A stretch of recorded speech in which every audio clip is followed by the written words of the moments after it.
Mock poll শেষ হয়ে যাওয়ার পর যখন মক পোল সার্টিফিকেট রেডি করা হয় তখন তার নিচের অংশে আমরা জানি যে ক্লিয়ার বাটন টেপা হয়েছে কিনা, এটা ইয়েস ইয়েস করে বেশ কয়েকটা অংশ আমাদেরকে লিখে লিখে আসতে হয়। এমনকি একটা সেন্টেন্সও ওখানে আছে, যে সেন্টেন্সটাও আমাদেরকে লিখতে হয় যে ক্লিয়ার বাটন আমি প্রেস করেছি এবং মক পোলের সমস্ত ডাটাকে উড়িয়ে দেওয়া হয়েছে। তো এইটা বারবার স্মরণ করে দেওয়া হয়, যেহেতু প্রকৃত পোল যেহেতু এবার শুরু হবে, সুতরাং বারবার স্মরণ করে দেওয়া হয় যে ক্লিয়ার বাটন টেপা হয়েছে কিনা, মক পোলের ডাটা ইরেজ করা হয়েছে কিনা, ভিভিপ্যাটের যে ফাঁকা আছে সেটা এজেন্টদেরকে দেখানো হয়েছে কিনা, এই যে বিষয়গুলোকে কিন্তু বারবার স্মরণ করে দেওয়া হয়। ঠিক একই রকমভাবে 17A অর্থাৎ দ্বিতীয় পোলিং অফিসারের দায়িত্বে যে 17A থাকবে অর্থাৎ রেজিস্টার অফ ভোটার, সেইটা যখন প্রথম ভোটার এবার ভোট দিতে আসবে তার যখন সিগনেচার হবে তখন কিন্তু আবারও এক দফায় দ্বিতীয় অফিসারকে মানে সেকেন্ড পোলিং অফিসারকে আবারও স্মরণ করে দেওয়া হয় যে ক্লিয়ার বাটন টেপা হয়েছে কিনা এবং সেখানে 0 ভোট আছে কিনা। তো সেই জন্য 17A এই রেজিস্টারে প্রথমেই কিন্তু একটা সার্টিফাই করতে হয় সেকেন্ড পোলিং অফিসারকে। অবশ্য তিনি সেটা প্রিজাইডিং অফিসারের সঙ্গে এবং ফার্স্ট পোলিং অফিসারের সঙ্গে পরামর্শ করার পর, যাচাই করার পর যে ক্লিয়ার বাটন টেপা হয়েছে এবং কোনো মক পোল ডাটা নেই, এই মর্মে তিনি এই সেন্টেন্সটি লিখবেন যে total in the control unit checked and found to be 0, অর্থাৎ কন্ট্রোল ইউনিটে টোটাল বাটন চেক করা হয়েছে এবং সেখানে 0 অবস্থায় রয়েছে। সেটা কিন্তু 17A-তে প্রথমেই লিখতে হবে প্রথম ভোটারের সই করার আগে।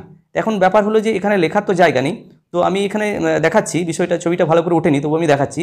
উপরে যে মার্জিন অংশ রয়েছে সাদা রঙের, আমি কিন্তু আমার পোলিং স্টেশনের ক্ষেত্রে যখন 17A সেকেন্ড পোলিং অফিসার যখন লিখবেন ওনাকে বলেছিলাম এই যে সাদা অংশ মার্জিন আকারে রয়েছে এখানেই আপনি লিখে দিন এটা যে ফাউন্ড টু বি 0, অর্থাৎ এই সেন্টেন্সটা পুরোটা এখানে লিখে দিন।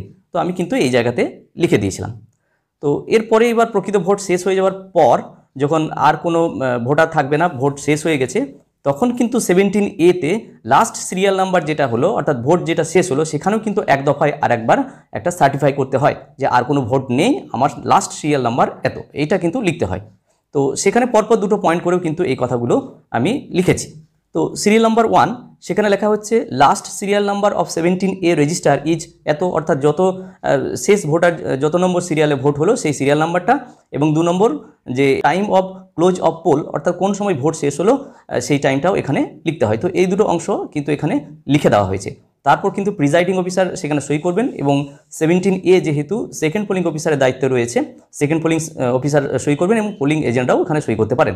তো আমি আমার ক্ষেত্রে যেমন আমরা সব পোলিং অফিসার যারা পোলিং পার্সোনাল ছিলাম আমরা কিন্তু সবাই সই করেছিলাম। তো যাই হোক, এখনও 3টি দফা যে রয়েছে আপনারা পোলিং অফিসার যারা রয়েছেন আপনাদের ক্ষেত্রেও এইভাবে কিন্তু বিষয়গুলো লিখে আসতে হবে। তো যাই হোক, ভিডিওটি যদি কাজে লাগে এবং ভালো লাগে তাহলে লাইক, শেয়ার এবং কমেন্ট করা যেতে পারে, এবং চ্যানেলে যদি সাবস্ক্রাইব না থাকে তাহলে চ্যানেলটি সাবস্ক্রাইব করে রাখা যেতে পারে। সবাই ভালো থাকুন, সুস্থ থাকুন, ধন্যবাদ।